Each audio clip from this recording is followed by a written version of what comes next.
It's Cageside with John Morgan. And welcome back, everybody, to another episode of Cageside with John Morgan. I'm your host, Eric McMahon. We are coming off a tremendously busy weekend in combat sports. Power Slap Friday, UFC Saturday, Zuffa Boxing Sunday. I was there for some of it. I'm about to talk to a man who was there for all of it. Let's bring him on in. His name is on the marquee. You can find him on X, John Morgan _MMA. What's up, John? What's going on, man? It has not been that long since I've seen you. It was great to have you out here in Las Vegas. But this might be the craziest show that we've ever done because, as you said, there was all that just happened this weekend, and then there's all that in news items that are happening moving forward. White House card, Netflix happening. Like I'm actually extremely curious to see where you want to start because we just had this amazingly busy weekend and I almost feel like we're just going to push that behind and move forward too. But we can't. I think we have to start with Jon Jones. Oh. I think we have to start there. Mm-hmm. Right? Jon Jones coming out, I think it was over yesterday and today, is now kind of pushing back against Dana, saying, we were never in negotiations. I was never the guy, kind of saying something. He's like, now you're just hurting my feelings, Dana. Kind of came out with some things like that. I feel really hurt. So Friday night, let's recap. Yeah. Friday night, we got word that a fight on the main card for the White House had fallen off hours or the day before the announcement was supposed to be made. There is a tremendous speculation in who, what, when, where, how, why that is. But what I can also tell you is I don't think outside of having Jon Jones versus Alex Pereira or Conor McGregor on this card that people were not going to be disappointed with the outcome. Right. If we look at it, it's a great card. It's an amazing card, main card at least, on historic grounds at a historic venue for an historic event. But that's not the leading story. The leading story is, was it Jon Jones? And that people aren't as happy as they should be with the announcement of the main card, and particularly the main event of that fight. What say you about all of this? I mean, I just broadly overscoped everything. I think now we can nuance into details on this, but what do you make, heads or tails, of all of this? Yeah, well, okay. So, yeah, man, there's so much on the table. That's why I said, I don't even know where we're going to go. So, yeah, we found out, right? The announcement was made, the White House card. We've been talking about it forever. It's going to be a massive event. The main event is going to be Ilia Topuria versus Justin Gaethje. Fantastic fight. We can debate the merits of that here shortly. What we did say last week is bro, I think we're getting Jon Jones versus Alex Pereira. We did get Alex Pereira, but we got Ciryl Gane. And what did you and I both say? We said, listen, that is on the table. It's definitely a possibility, but we know if that's what gets announced, everybody's going to feel didn't quite get what I wanted. That was option number 3, right? Jon Jones number 1, Tom Aspinall number 2, Ciryl Gane number 3. You get number 3. Now, the UFC, if you and I are aware of this, the UFC is acutely aware of this as well. That's their business, to make sure they're getting the biggest fights possible. So what we don't know is whether or not Jon Jones, as you said, you laid it out perfectly. We found out during Power Slap. I believe it was even revealed on live stream, on Nina Drama's live stream. I think is where it first came out.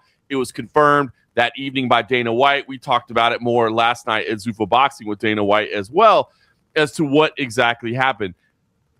We just still don't know. He won't give us the exact details. What we did say is a fight at the White House fell off. But here's what we can infer.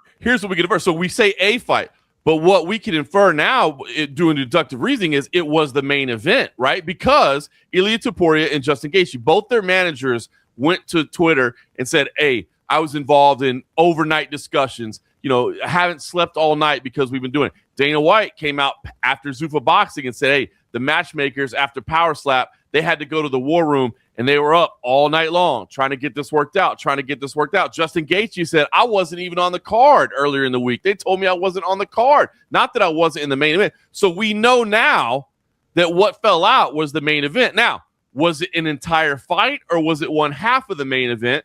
That we don't know. But again, laying out what we laid out last week, laying out what is this week, you would still think it was Jon Jones. Now, let me just say, Dana White, after Zuffa Boxing, said, I told you guys Jon Jones would not be the main event.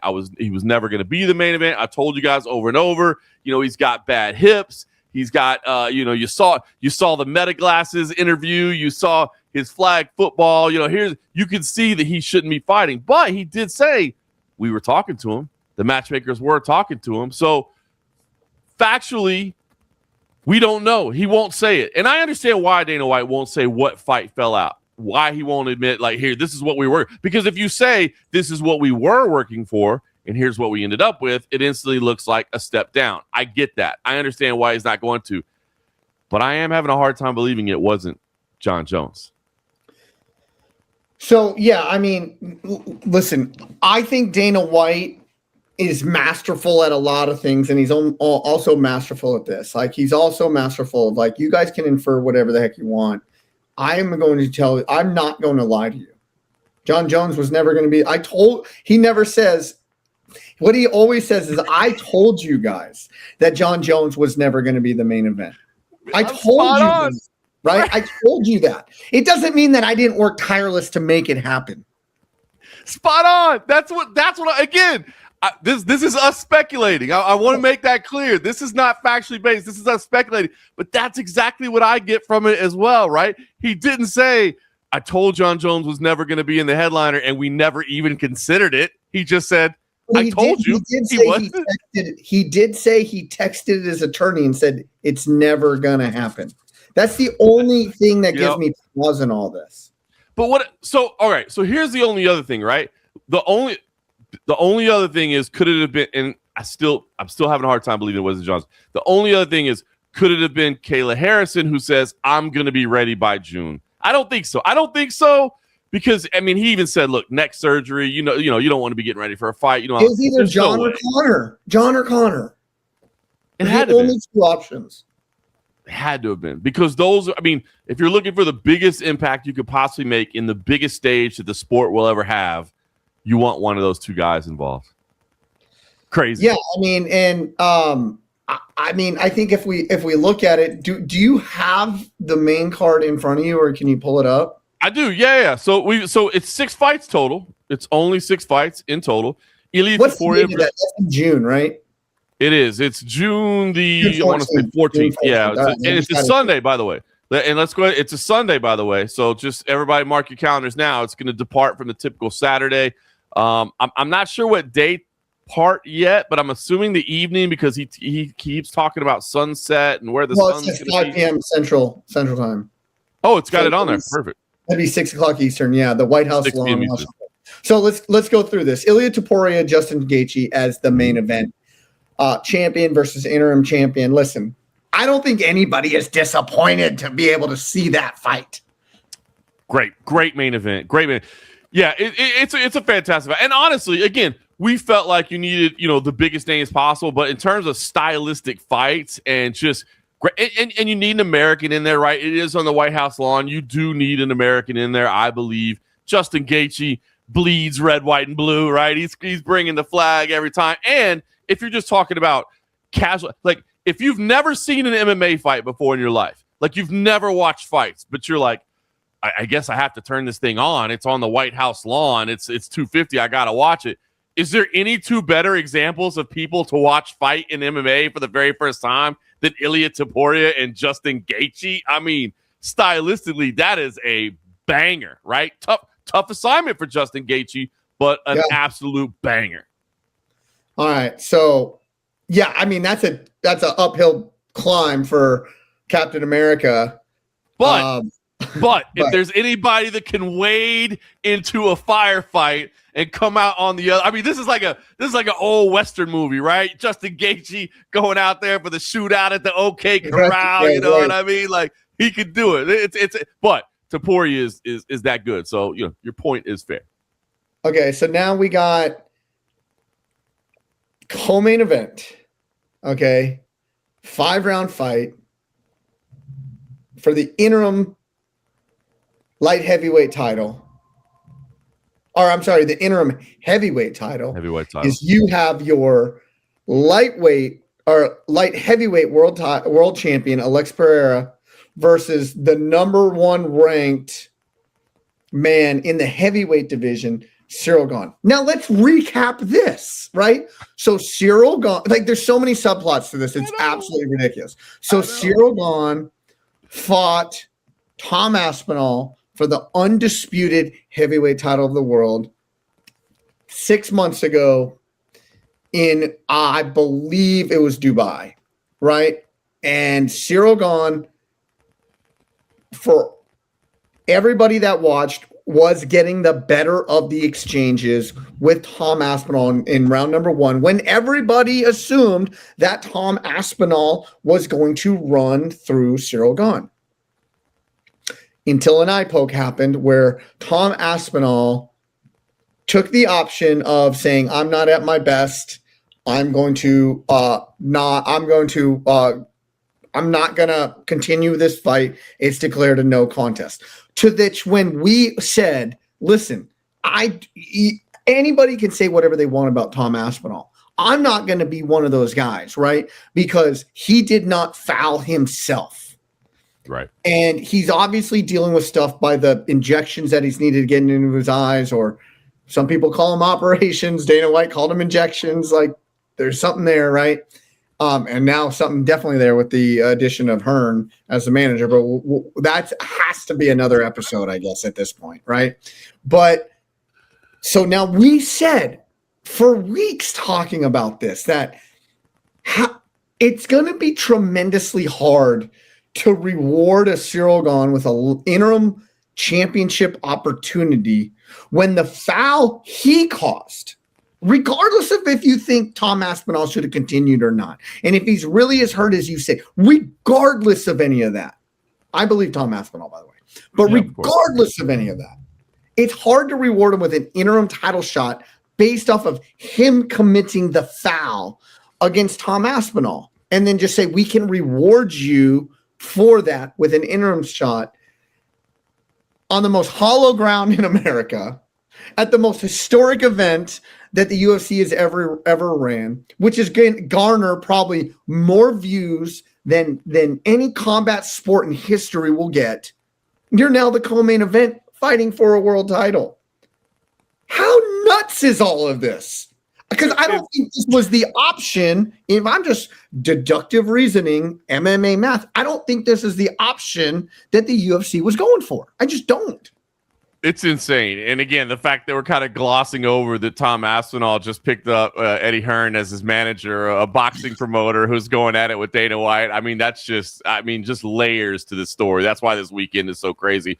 But you're right, man. Look, I do believe this was option number 3 in terms of what you do with this match. I mean, as soon as Alex Pereira vacates the light heavyweight title, you know it's for one reason and one reason only, right? There's no even question what's happening there. He's fighting for the heavyweight title. Former middleweight champ, former light heavyweight champ now, going for his 3rd title, 3rd weight class, UFC history. Yep. Timeout. All right. We also talked last week. Do we think, because it's the historicness of it, right? Do we think this is the question that was on the table last week in our discussion on this show? Go back in the archives, check it out. Do you think Alex Pereira would vacate the title? He vacated it. It's gone. It's not his anymore. Yep. Do you think he would vacate that light heavyweight world title? And do you think the UFC would let him vacate that title for a shot at the not real heavyweight title? The interim, will it go down in the books as it's not going to go down in the books as he's an undisputed world champion. That's impossible. So true. I mean, again, we're going to the MMA math. We're going to the deductive reasoning, but that doesn't make any sense whatsoever. Why would you let him do that if your plan was for an interim belt? And again, in terms of history, and no one has ever won a belt in 3 weight classes, it would still count. But like if for some reason he wins this interim title and doesn't get the undisputed title, and someone down the line does get 3 undisputed titles, like that person now moves ahead of Alex Pereira in terms of historical importance. So to your point, you're exactly right. Like there's no way, again, nobody's talking about it, but there's no way they did it with this being the idea that, you know what, why don't you move up for a shot at the interim title? It doesn't make sense whatsoever. But now we get it. Now we get the interim belt.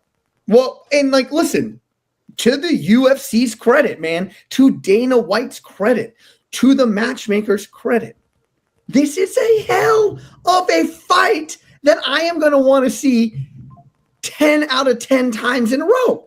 It's a hell of a fight. Okay, so you make a great point, right? Because from the belt perspective and the historical perspective and the star power perspective and the preferred order of things, this doesn't make sense. But from a stylistic perspective, I think this fight's totally better. I would be interested. I haven't seen it, but I would be really interested to see what the opening odds would be for Alex Pereira versus Jon Jones over Alex Pereira versus Ciryl Gane, because I think Jon Jones is a huge favorite over Alex Pereira. I mean, maybe huge is a little bit strong, but a very big favorite, we should say, over Alex Pereira. I think this is very competitive because Ciryl Gane, a true heavyweight. Remember, when Ciryl Gane was fighting Jon Jones, all leading up to that fight, I was like, guys, Jon Jones is going to whack Ciryl Gane. Like, just so you guys are aware of this. Like, Jon Jones. And then they got in the cage next to each other, and I was staring at Ciryl Gane, and I was like, this dude is huge. Like, again, it did play out that way. But that's what Ciryl Gane is, a legitimate heavyweight who moves incredibly well, who comes from a kickboxing background like Alex Pereira. You know what I mean? So, like, all these things, this is going to be a great fight. Maybe not the fight that we thought was going to be the biggest name value, but in terms of just a really, really good fight. And that's the weird thing about this sport sometimes, right? Like, there's certain fights, like Conor McGregor. Conor McGregor is the biggest name in the sport, right? The biggest name in the history of sport. He remains the biggest name in the sport. Is he the number one pound-for-pound fighter in the sport? Absolutely not. Absolutely not. So that's what's intriguing about this. Did we lose perhaps some star power that we thought we were going to get on the White House? Yeah. But did we get some insanely good fights? We did. And we haven't even gone down the undercard yet. And for obvious reasons, we're talking about the big fights, of course. But we get Sugar Sean O'Malley on there. We get Mauricio Rufio on there. I mean, we're gonna get there, Mr. Morgan. I can't leave this co-main event just yet. There's so much. Okay. Because as you can tell, a storm is moving in. Did you see how just dark my room, my office? A whole lighting change. Man. Yeah, it's like, holy. You guys can't catch a break out there. You guys can't catch a break. It's like 70 degrees here today in Vegas, man. It's 70 degrees. It's like 65 degrees here, but now it looks as dark as night outside. Oh my goodness. But anyway, I digress. Yes. Listen, this, in my opinion, is a really, really good matchup for Ciryl Gane. I really look at I'm going to go through Ciryl Gane's record. If you can't get Ciryl Gane to the ground, you don't win. That's his UFC career. He outstrikes strikers. He outstrikes knockout artists, right? He was outstriking, albeit in one round, Tom Aspinall. He completely outstrikes in a ho-hum Alexander Volkov. He KOs Spivak. Now, Jon Jones got him to the ground, choked him out very quickly. Okay? Tai Tuivasa, knockout artist, and not Tai Tuivasa now. Tai Tuivasa back when Tai Tuivasa was knocking everybody's head off. Ciryl Gane toys with him. Francis Ngannou did not want to play the striking, the take your head off. Francis Ngannou, the most feared heavyweight the most feared striker, does not want to strike with Ciryl Gane. Dives for takedowns in every round of that fight, gets him to the ground, outpoints him there. Ciryl Gane knocks out or TKOs in the third round Derek Lewis. If you are a striker and you cannot get Ciryl Gane to the ground, it is a long night for you, historically speaking. Did you hear that? I did hear that. The thunder is rolling through Memphis right now. Yeah. Oh man, no, you're making great points. I just had to enjoy that thunder there. But you know, it's funny. While you were making that great points and you're spot on, I did pull up the odds. I told you I don't normally like to look at the odds because I kind of like sometimes when we're guessing and we find out in real time. But I did check it out. I went to Best Fight Odds and checked some. Like, there were some future odds for the fact of if Johns and Alex did fight, and Johns was a -2. Jones, I should say, not Johns. Jones was a -250 favorite with an implied percentage that he wins that fight 71% of the time. So I mean, that's huge.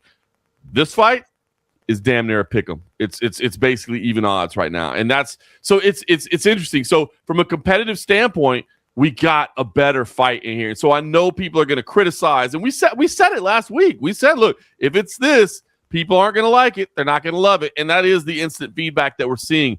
But if you let go of what you thought it was, and that's what I think was the biggest problem with this whole White House event, is that there was just so many months of speculation and fantasy matchmaking and discussion and people putting cards together that they came up with this idea. There's going to be 8 title fights. Like, that didn't help.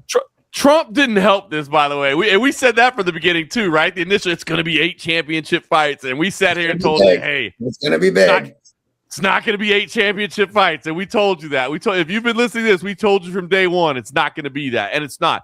But it's still a damn good card. And again, let's be honest, it's going to be the biggest event in MMA history simply because of what it is, regardless of what names were on the card. But this is a really good fight, a really, really good fight. I think it was option number 3, but Jones is out, Aspinall is out, and so this was the only option you have left for Alex Pereira at heavyweight, because you can't go further down the and this is no disrespect to anybody else in the heavyweight division. No disrespect. There's a lot of big names there. Curtis Blades has been around forever. Alexander Volkov's been around forever. Waldo Cortez Acosta is on the rise. But you can't put any of them in this position. Ciryl Gane is the only other person you could put in this position. And you know what? Like, Ciryl Gane has been gifted. Like, albeit he's earned, right? But I think with where we're going, he's gifted the single biggest opportunity of a lifetime in this fight, which is a very winnable fight for him based off of the fighting styles. Now, I know, we say Pereira's got the power to put anybody's lights out, but what I always said, and take this back, if you want to fact check me, go back to the episode where I break down the Ciryl Gane fight. The Ciryl Gane Tom Aspinall. I said, not so fast. Tom Aspinall is an in and out striker. He darts in and hits you with speed and power, which you ain't seen before. You get a long rangey fighter who is very technically proficient. That jumping in and out is a lot harder to do against a technician. And Ciryl Gane is a technician. So go back in the archives. So this is not like the way I'll do a full breakdown as we get closer, but already in my head, the only way I see Pereira winning is setting up a left hook by beating up his legs first over multiple rounds. Yeah. Because he fights straightforward. He's going to be walking into jabs and jabs and jabs and jabs against Ciryl Gane. This is a very tough fight. This is a very, very, very tough fight for Alex Pereira. And let me just say, again, I know that it's taking some criticism right now, but if you think about it from a long-term perspective, this is beautiful, right? Because what have we said? this event is gonna have massive eyeballs no matter what. It doesn't matter who's on it, right? So maybe this wasn't the most appealing fight for you, but people are going to tune in. The world is going to be watching. This is a cultural event. This is a once in a lifetime event. It's massive. And then what happens on the other side of that in terms of the co-main event?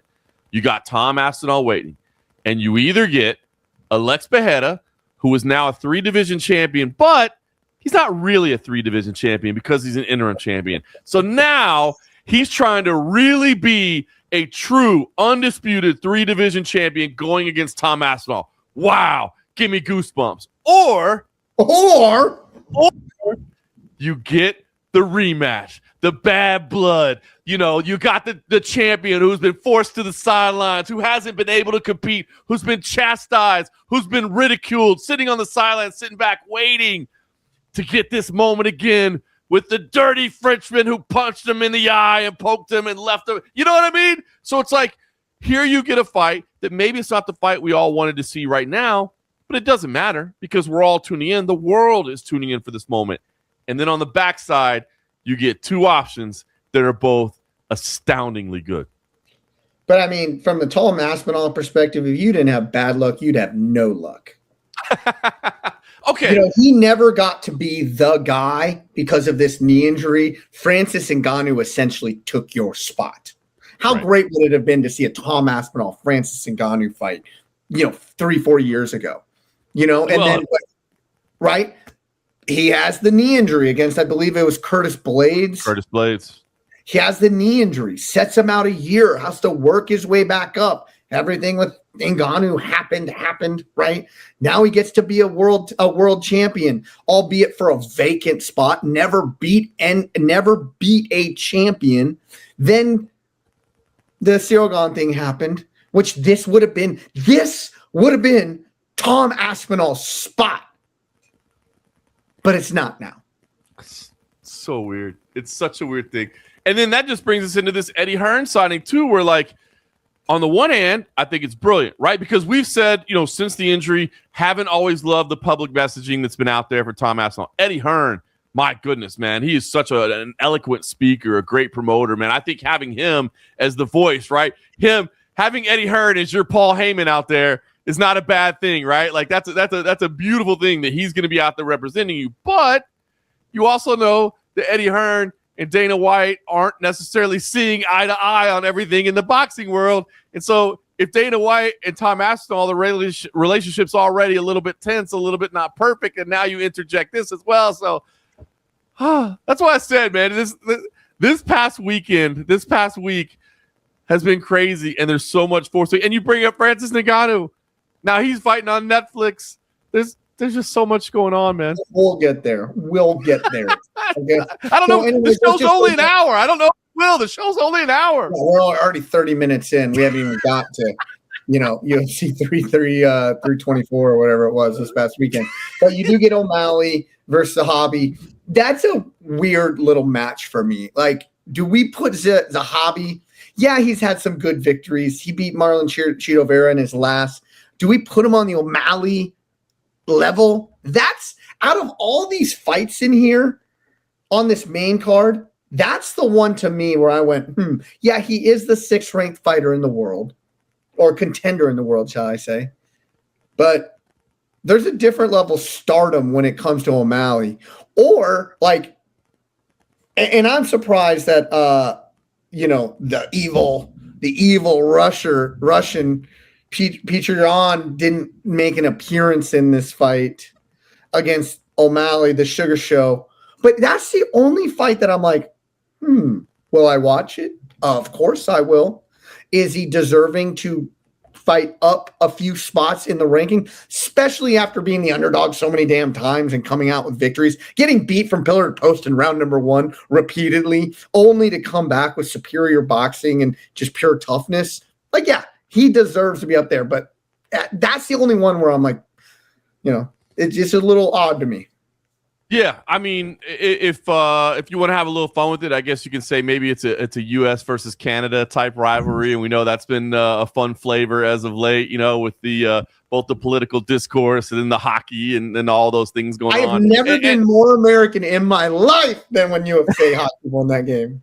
right? You know what I'm saying? So maybe that's a little play on that. Like, let's do a little U.S. Canada in there. But look, man, you said it. So the fight that, I'll be honest with you, the fight, and we've talked about it, the fight that I really want to see, of course, Sean O'Malley versus Peter Yan. Like that's a great fight. And obviously there's some history there. I thought Sean O'Malley versus Corey Sandhagen, stylistically, an absolute banger, and obviously very, very meaningful in the division as well. But again, now I'm kind of thinking maybe that was the entire play here. It's just like, hey, guys, as we're sitting in the war room, remember, people are going to watch this no matter what. We got to give them some stars, but we don't necessarily have to burn our best fights right now because we can use some of our best fights later on down the road. Because I think both those, again, I kind of look at this in the same way that we're talking about the co-main event. I kind of look at this as option number 3, and I don't mean that as any disrespect to Amin Zahabi. Like you said, he's put this win streak together. He's been building some momentum. He's earned that opportunity to face the upper echelon. But Peter Yan and Corey Sandhagen both seem like options 1 and 2. This seems like maybe option number 3, but maybe that was kind of the idea here. Is like, look, we don't have to burn our best fights. Everybody's going to be watching this thing regardless. One more thing about this White House card, and then we'll move on. And nobody has said a word about this, but Steve Garcia, Diego Lopez. Bro. Maybe the best fight. It probably will be the best fight on this card. Diego Lopez, we all know who he is, but Steve Garcia, that guy's been under the radar for a few years now, right? And this dude is a stud, only ranked number 9 in the division. But, I mean, he is a bona fide stud, 19-5. But, I mean, what he's been doing lately, Onama, Cater, Nelson, I mean, he's just racking up win after win after win in dominant fashion. Now, not albeit against the highest names in the sport, but he does have a first round, no, what was it? A second round TKO victory over the Dalmatian, Miguel Costa. Yeah. That win is playing out huge right now. But this guy is on a win streak for days, and he suffocates you. He gets you into fights, and he is fun as hell to watch going against the babyface, the ultimate babyface now in the UFC of Lopez. That fight is the one. When this got announced, I said, that is a fight for the purists right there. That's what they did for us. And great job, UFC. That is all action. You know what I mean? There's no way that fight's going to be boring. Steve Garcia, as you say, he's not a big talker by any stretch. He's not somebody out there, big on social media or giving big quotes in interviews, whatever. He's just a dude that goes and fights, man. That's it. He's going to go out and scrap every single time. And versus Diego Lopez is a fantastic fight. Mauricio Rufy versus Michael Chandler, that's going to be an absolute banger as well. And let me just say, your boy, I got love for my boy Kyle Dawkins against Bo Nickel. I've kind of felt bad that I feel like everybody has been like using Kyle Dawkins as the target of like, what is this card? You're telling me the president wanted Kyle Dawkins on there, but me, CFFC love, 2-time champion, undefeated in CFFC. I was so happy to see Kyle Dawkins on there with this opportunity against Bo Nickel, who you knew Bo Nickel was going to be on there as well. So look, man, you knew no matter what was announced, it was going to take some hits, but I'm excited about this card. And again, I'm excited about the event itself. We're still waiting to get all the details and, et cetera, of how things are going to be playing out on fight week. It's going to be different. But I mean, this is, again, it's a once in a lifetime event. And I think they did a pretty good job with the card here. Hey, listen, it's a phenomenal card. It just doesn't have Jon Jones and it doesn't have Conor McGregor. So ipso facto, people are going to bitch and complain about it. Listen, you get this card on any other time of the year, people are being like, I can't wait to watch it. And like, listen, everybody, this card is a great card. It's at an historic venue that will never be seen again. Can we appreciate it for what it really is? That's how I am. I'm a fight fan. Appreciate this for what it really is. I truly believe that if Jon Jones really wanted it, he'd be on it. And I truly believe if Conor McGregor really wanted it, he'd be on it. That's just my personal feelings on the matter. Yep. But we don't have them, but we have an amazing card at a historic place for a historic event. I'm going to appreciate the hell out of it for what it is. Yeah, I'm excited. Again, I don't know what the media involvement is going to be allowed to be. Maybe we'll be, but if there's an opportunity to be there, I definitely will be. And if there's not, I'll look forward to watching this thing because it is a once in a lifetime event. And it didn't matter the card they put together; people were going to take shots at it, etc. But this is insane, man. This is just going to be a crazy event. And I'm looking forward to it. I just think it was the turmoil of the 24 hours before the announcement that is giving more people reason to bitch because there's now the speculation can happen. But anyways, be that as it may, let's move on. Saturday night at the T-Mobile Arena, you had UFC 326 headlined by the BMF champion Max Holloway taking on the challenger and former lightweight champion of the world, Charles DeBronx Oliveira. Listen, I'm right a lot, but if I'm wrong, I'm epically wrong, and I was epically wrong on this one. But tell me who was right on this one. Tell me who you heard from or saw from that predicted this, right? Because I said, like I told you and I told everybody, I think, Max Holloway gets this done. I think he can win this. But I told you, I keep having this vision of like Charles Oliveira getting to his back, because I felt like Charles Oliveira would be able to walk forward. I just thought Max Holloway's lateral movement and boxing was going to be good enough to get away from that aggression, right? But what I kept thinking in my head was, I was like, but Charles Oliveira only needs to do that once, right? Where he just walks forward, takes a couple shots on the way, he's close against the fence maybe, and he's able to get to the back. And once Charles Oliveira is on the back, like that's a wrap. Like you're not getting out of that. But even though I saw that, you still didn't see what was right. I didn't see Charles Oliveira is going to walk forward. He's going to wrap Max Holloway's body in the first 30 seconds. He's going to lift him up. He's going to ragdoll him to the ground, and he's going to have domination control. But then Max Holloway, who survives that long with Charles Oliveira on your back? So it was a weird fight. Like 4 of the rounds, he was on the back for like 4 of the 5 rounds. I'm telling you, man, it was a weird thing because this was a masterclass from Charles Oliveira. Like, flawless doesn't begin to describe what he did. I feel like fans probably didn't walk away with appreciation enough for it. 1, because Max Holloway is just so beloved, but 2, BMF fight, it's all built up. We're thinking about Holloway and Gaethje. We're thinking about 2 guys absolutely scrapping, and that's not the fight that we got. But this was a masterclass from Charles Oliveira, but it was also insanely good defense from Max Holloway to be in a horrible position for about 24 minutes or so and survive in there. So it was a weird fight, man, because it really was a great, great performance by Charles Oliveira. Max Holloway deserves some blessings for just surviving in those situations, but obviously he got completely whitewashed, and it was 50-45 across the board. And really could have been 50-40. It's funny you say that. Adam Hill, a longtime journalist, was sitting behind me, Las Vegas Review-Journal, sharp guy, and he actually said to me at one point, could this be 50-40? And I was like, bro, it could be. I was really surprised there were no 10-8s. I was really, really surprised. There was no damage, though. That was kind of the thing to it. There wasn't a lot of damage, but I'm under the scoring criteria. Very justifiably could have been. And right. I don't think we're walking out. Okay, so who the combatants were, the high esteem that we hold both of these guys in, the veracity in which both of these guys fight, the finishing capabilities that both of these guys have, the supreme boxing and the supreme jiu-jitsu that both of these guys have.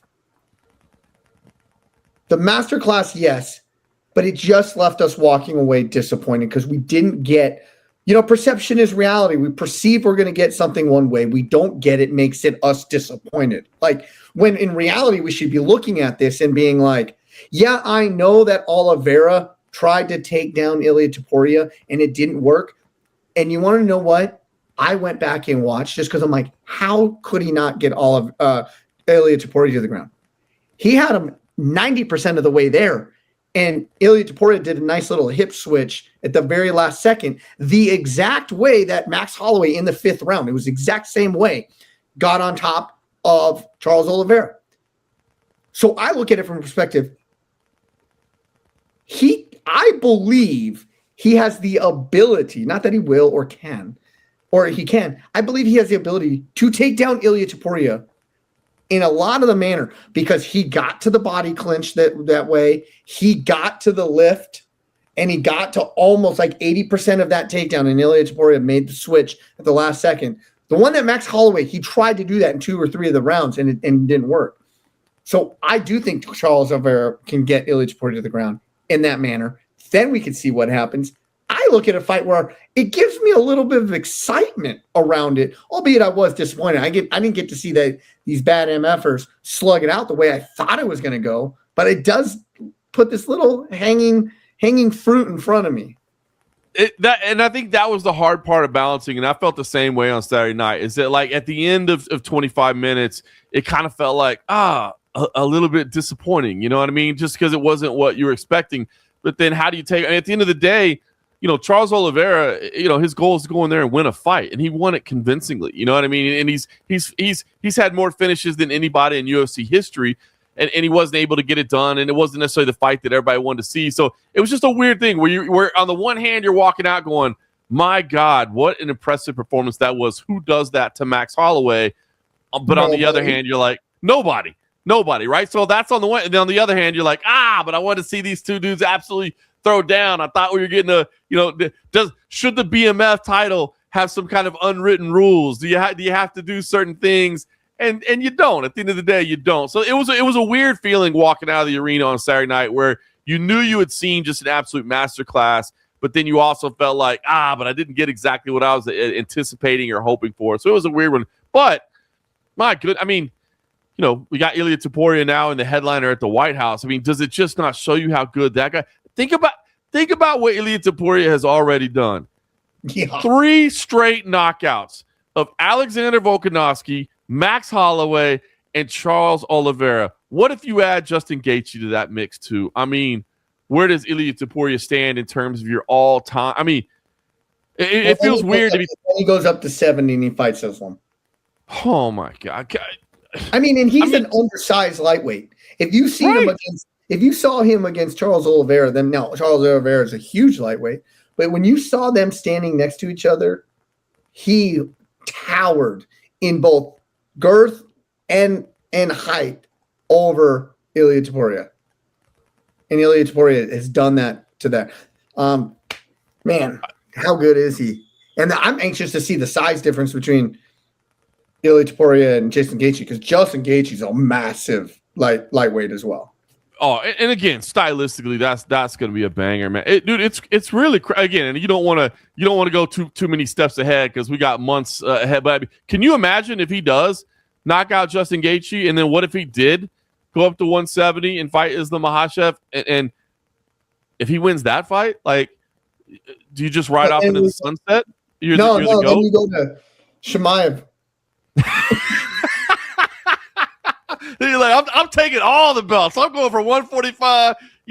Tom Aspinall, I'm coming for you, buddy. Get ready. I mean, it truly would be unbelievable. So, again, kind of going back to what we said before, I guess, like, some people, this White House card, etc. But come on, man. Like, Ilia Topuria, Ilia Topuria on potentially a run to be the greatest of all time. He's certainly putting together one of the most generational runs we've ever seen. Justin Gaethje, your favorite fighter's favorite fighter, one of the most beloved guys ever. We know how fun he is. Alex Pereira is. It's a lot of fun. So, I don't know. But, 320, like I said, bottom line, I guess what I want to end up with is just as far as 326 goes, is it wasn't the fight that I was expecting. It wasn't the fight I wanted to see, if I'm being honest. Like, I would have liked to see a different fight. The crowd booing Charles Oliveira, I remember in the 4th round, it started getting pretty strong. You're not used to a crowd booing Charles Oliveira, but I understand. It's not the fight anybody wanted to see, but you can't take away from just how dominant of a performance it was. Well, Gregory Rodrigues almost killed a guy again. Oh, my God. Dude, how does this guy make the weight? How does he make 185? That guy is enormous. What is he at in the cage that day? We're approaching. He is roughly the size of what I think like Rumble was at that day. Yeah. That day. Yeah. Or what Pereira was. Like, yeah. He is enormous. Enormous, man. Massive, and just that one hitter quitter power. Just to to not have to throw anything and just have the precision and the power to basically just have one shot and it's game over. Really, truly unbelievable, man. And how cool is it that he avenges the victory. He avenges the loss that he had earlier in, when was that, like 22 or 23? Right. And how cool is it too that it's on CBS, it's on network television, right? Like, I mean, the simulcast, it's weird because I don't know that, with distribution being as weird as it is nowadays, you know what I mean? I don't even know do people still turn on the TV and, have channel 4 and 5 and flip it away? Like I watched it on my Paramount. Right, I'm sure. So, like, I don't know if it has the same, cachet as it once did when we had to, turn the dial to get to the 3 channels we had or whatever. But it's still pretty cool. You know what I mean? It's still pretty cool. In multiple places. It means it's mainstream, which I'm happy for. I agree. I think how'd you enjoy Power Slap? Oh, I'm sorry. Go for it. Oh, no, I was just going to say, like, I agree with what Dana White said. Like, the fact that this used to be behind a double paywall and now it's so easily accessible. We've talked about it from the beginning of this inception. It's just, it's a great thing for the sport. How'd you enjoy Power Slap on Friday? Power Slap's fun, man. You know what I mean? Like, I understand people that are like, I don't like it. That's fine. It's a party. It's such a party in there, man. Watch it. Watch it. Instead of a reel, go watch it. You won't be that. It's such a party atmosphere in there. They do a great job at the Fontainebleau. Obviously, it's a great property, and they do a great setup there inside. So, I had the wife and kid with me, and we had a good time. Wolverine, man, crazy. I mean, it, obviously didn't go his way and didn't look as good as he has in the past. But, dude, just I mean, unbelievable. Excuse me, I was talking about Crazy Wine. I was gathering backwards. Crazy Wine, all the weight loss that he had, 151-pound weight loss in between matchups, unbelievable. Man, it was. I mean, I got to pull up the card really quick. It was such a fun event, right? I mean, listen. I get it. Like, people don't like people getting slapped in the face with no defense. I get that, right? But watch the event, and it is so fun. I'll tell you what, I forgot. I was trying to pull up the card, but it was. Well, it's funny. It gets confusing because I love Tapology. It's my favorite go-to website in terms of results. But since at Power Slap they use the nicknames and Tapology refuses to use the nicknames, they just use the names. It gets a little confusing. That's why I get back and forth. I'm like, wait, who's who? Yeah, I'm trying to whatever, but like it's a chaotic sport, right? And it's really fun. Like from a ref standpoint, it's really fun to be up there. I really enjoy it. And I'm hyper focused on what I need to be hyper focused. And one of the reasons I really enjoy them is the more intimate nature of it, right? And so like when we're checking people in at the pit, you're almost like, hey, what's up, man? You're fist bumping them because they're in a different mode, right? Then they're just, I'm going to go out there and get slapped and slap me. And I'm mind framed from that, but there's not all these strategies and the coaches aren't like, the pomp and circumstances are completely different. And from like a personal interaction standpoint, it's 100% different. And then once you get up on stage, the antics are 100% different. It's so much fun. And the guys are, I mean, the MMA fighters are very, very personable too. Not like this, though. This is a whole different realm. And it's just, it makes it really, really, really fun.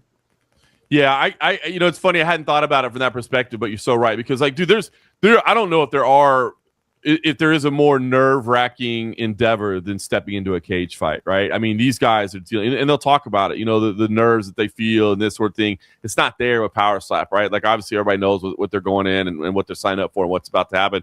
But the other thing, too, is just like, as an official, and I got to imagine, too, that maybe it's more enjoyable because I feel like in mixed martial arts, like, the job of the official is to just make sure that nobody sees you, right? Like, if you don't remember who refereed the contest, then that referee did a good job in the contest. Like, you're trying to not get involved. But in Power Slap, you're so involved in it. Like, you you have to be. It's you're narrating the whole thing. You know what I mean? Like you're so involved in it, so you have to be more on point and you have to be on top of it, and you're just so much more involved. So it's so much more of an. I feel like more of an active involvement, whereas like I feel like from an MMA perspective, obviously I've never done it, but just observing the officiating. Not that you're passive because you're actively observing, but you're just actively observing, trying to not step in if you don't have to. Whereas in Power Slap, you're forced to be involved every step of the way. So it's just such a uniquely different experience. Yeah, you only, in MMA refereeing standpoints, you only make a call when you absolutely have to make a call. You're going to let the movements free flow themselves, as opposed to Power Slap. You have to make a call at every turn. Yep. Whether even you don't know and you want replay to look at it, they don't know what to look at unless you make a call. Good slap, bad slap, flinching, stepping. There has to be a call made on every slap, which actually makes it a little more difficult because there is a lot going on. But to your point is you are more actively working with both of these combatants. How much, because I know you're involved in the rules, reviews, and discussion, because obviously it's an evolving sport or whatever. How much is the beard discussed as to whether or not like these guys maybe need to trim the beard? A lot. If you looked at Wolverine, his beard was a lot shorter. This one. Yep. And if you looked at the Crazy Hawaiian, he had it tied down, right? Into like a ponytail beard, essentially. Right. Now, a lot of people are going to say, oh, it's padding. It ain't padding. To me, it's not padding. It's just making sure the target assessment is. That's exactly correct. It has to be trimmed down into this so we can accurately know where the striking area is on it. And dare I say, if you're having a beard, you're almost to a degree forfeiting your right to overly complain a little bit if you think you got clubbed and it wasn't in the right spot, in the exact surface area. Well, we can't see with all that hair there, right? But that's the thought, not only for the officials, but the other fighter to bring in a, at least trim it down. Now, the Wolverines, his was noticeably shorter this time. And the Crazy Hawaiians, he did have the ponytail beard on. So that's the reason behind it. But maybe a silly detail to consider with two dudes that are just slapping the hell out of each other in the face. But I did wonder about that. And exactly what you said. Not that it's padding, not that it's, it's going to stop the force of the strike, but just you can't necessarily see exactly where it's supposed to land. And that's a big part of determining whether it's legal or not, if it lands in the right spot. Yeah, but it was a fun event. I mean, there was like little skirmishes. There was this. I mean, it's like these guys are playing it up. They know what they're up there to do. They know that people want a show. They're giving it a show, man. And it's here to stay. Whether you like it or not, it's here to stay. It's a show, man. It really is. We had a good time. Like I said, me and my family hung out that night, and then UFC on Saturday, and then Zuffa Boxing on Sunday, man. Zuffa Boxing, they handed out their first title ever. Really interesting. I will never pretend to be an expert in the field of boxing. I enjoy boxing. Obviously, boxing is a part of mixed martial arts. But the problem is usually they're on the same night, right? Like the big boxing matches are the same night that the UFC is. And so mixed martial arts has been my life for 20 plus years. So I just don't have the awareness of all the fights, the subtle stories and that sort of thing. So for that reason, I'll never consider myself to be an expert in boxing, but I enjoy a good boxing match, man. And, obviously the sweet science, man, seeing guys that are really proficient in boxing, it's incredible, right? Because they strike so much more slickly and it's just a beautiful art. And there were some great matchups at Zuffa Boxing. And honestly, the atmosphere is cool, man. The growth of the Apex is really fun to see. And I can't wait to see it this weekend because I'll be out there for fight night. But yes, Zuffa Boxing, I tuned in for a little bit. I couldn't watch the whole thing. I just tuned in to see the atmosphere, how it was set up. And it looked spectacular on television. I'm really excited to see where it goes. Four fights already under Zuffa Boxing banner, which that is very, very impressive. But we're running out of time here, so we have to get to MVP promotions. Oh, got to. Gina Carano, Ronda Rousey headlining in the main event. And then yesterday. And that's not enough.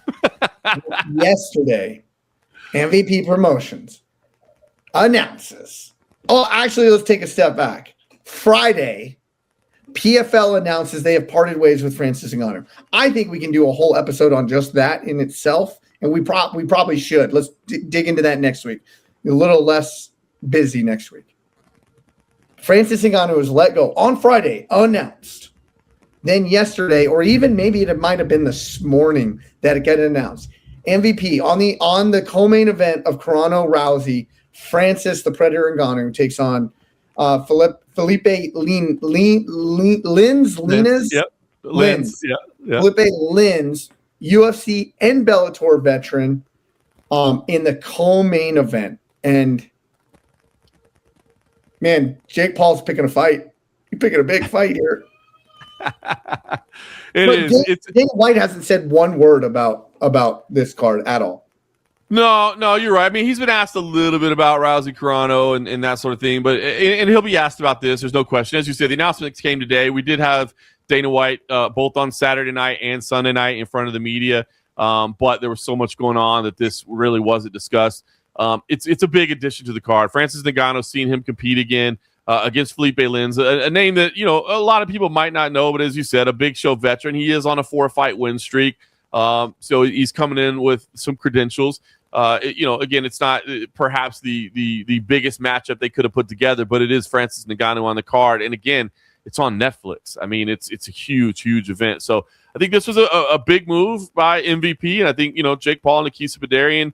I think this was smart. I mean, I think this is going to draw some eyeballs. It's a good move. As you said, we're nearing the end of this show. We could sit here and talk forever because it's going to be an ongoing discussion about what this, was this a good move, a bad move for the PFL, Francis Ngannou, all the implications. But bottom line is, what you need to know is we are going to see Francis Ngannou back in mixed martial arts, which selfishly, that's where I want to see him. I mean, I'm happy for the man that he went to boxing and he picked up the bag. I mean, this is prize fighting. I just got to say this, and we'll dive into it. Maybe we'll do a little research. If you have ownership and equity in a brand and claiming you do, and part of your contract and yada yada yada yada this, and then you part ways with it, you never had it. You never had it then.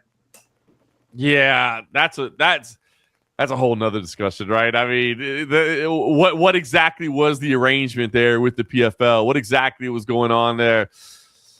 It's a weird. So just a very, very short dive for PFL. Like, the headlines that they generated was a big win for them, right? They got all the discussion. They got all that discussion without actually having to cut a lot of big checks to Francis Ngannou as well. So from the short term, I think it was a good move for them. But as you said, like, long term, this thing didn't necessarily seem to work out. And it's whether that's good or bad in the long term, who knows? I mean, they don't have to cut these big checks to Francis, so that's a good thing. I love their business model right now, though. So I agree. Love what PFL is doing right now. So that's why I say, like, maybe this was the best move for all parties involved. I kind of feel that way, that perhaps it was the best move for all parties involved, but I definitely feel like they came up short in terms of their vision of what they thought they were going to get with Francis Ngannou. Again, they brought a lot of cheap heat early on. You know what I mean? They got that, but the long-term benefits definitely weren't there. That's for sure. But I think it's smart. Why pay massive amounts of money that you're not going to get back in the short term, right? Like, why continue to bleed, right? Keep a little bit of that powder dry, right? You're a business operator. You understand, like, do we need to pay this money for what? Just to stroke our ego a little bit and to say that we had this guy fight on our card? If it's not going to provide you financial returns, then what was the point of that? Yeah, and it didn't. Let's just be honest. It didn't. In the one pay-per-view that they did run, that Francis Ngannou headline, buy rates were abysmal. So with that being said, I don't know. It's interesting that he's going to MVP under our co-main event of Rousey and Gina Carano. I'll definitely be watching. I'm not geeked for any numbers, but I'm not excited for any one of these fights. I had this conversation with a friend, and they're like, "Oh, Gina Carano, Ronda Rousey, blah blah," and I'm like, Ronda Rousey hasn't fought in 6 years. Gina Carano hasn't fought in 15 years. Gina Carano is in her mid-40s. It's like the validity of it isn't. It's not there. Now, will I watch it, and am I going to be like, yeah, I'm not going to miss it 100%? No, I'm going to watch it. I'm going to be excited for it, but I'm not like, hey, I'm not clamoring for these matchups the way, it just is what it is. And, they're peaking and they're betting on those fringe, casuals of the casuals to tune in. And if that's what they get, great. They know exactly who they're going for. They're not going for a me or you because they already got me or you. Oh, yeah. That's it. And that's the weird thing about the whole business model of it, right? Like, I mean, think about like boxing right now. Like, Mike Tyson competing against Jake Paul, or now you got Mayweather and Pacquiao that are going to be at the Sphere. I mean, like, those will draw eyeballs, but they don't really do anything to advance the sport forward or to they're not meaningful in terms of what matters right now, in terms of who's the best on the planet right now and who's going to be the next wave of generation. So it's that weird balance where, like, what may be bigger right now is not necessarily what's best for the sport moving forward or what's best to keep things evolving. So it'll do numbers. And like I said, we'll be tuned in. It doesn't have any impact on, kind of pound for pound rankings, but it'll have our eyeballs. We'll be watching. All righty, man. We covered a lot today and left out a lot, but you know what? This past week, UFC, BMF, very unexpectedly disappointed to a degree, but Power Slap was fun. Jon Jones, where are you at, buddy? You were never going to be there, allegedly. And then we got a lot to look forward to. I'll be at the Apex Center this weekend. You're going to be in Tampa. Why? Yeah, CFFC 151 is on Friday night, so check it out on UFC Fight Pass. I'm going to try to make it back. Right now, my flight won't make it back for the UFC in time, but if I can catch a standby or something early in the day, I'll try to make it back. But I will be there, Tampa, Florida.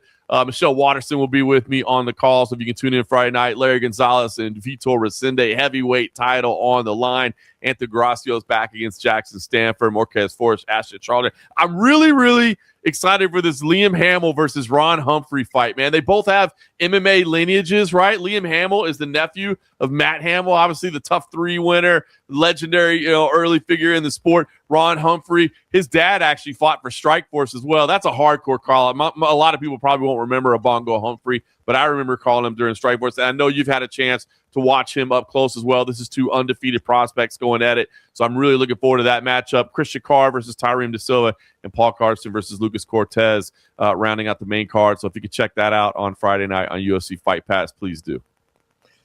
I'm not saying that the other guy doesn't have a chance, because he does, right?